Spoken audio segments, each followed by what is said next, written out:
Oh, hey, see, you caught me pretending to sand for this video. Yeah, that's what that is.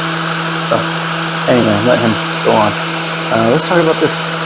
So, overall, I really like it. I think it does a good job sanding, relatively quick at sanding. It's a lot due to the 3M sanders.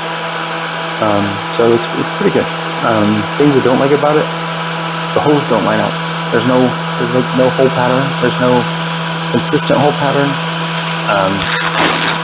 I bought this little extra thing to save my Velcro on the base, make that Velcro last longer. And these are both 3M products. Holes don't line up. Why don't they line up? Pretty annoying. The mesh, you can get away with dealing with the mesh since the holes don't line up. But it'd be nice to compare what like a hold sander had that all matched up and lined up. How well it did compared to the net. But ultimately better than this.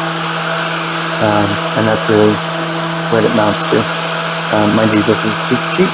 This is not. How does it compare to like festool?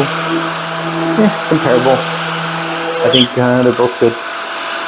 Both of them honor their warranty. This has been under warranty twice. That's really annoying. I don't like that. I'm hoping I don't have to deal with it again because the warranty's almost up. But still good sander. And they honor their warranty. There's no question gas fixed it twice for me. So we'll see how it goes. And go from there. But lastly, I'm just gonna quickly talk about my makeshift festool connector. It's pretty simple. If you want to hear more about it, let me know in the comments.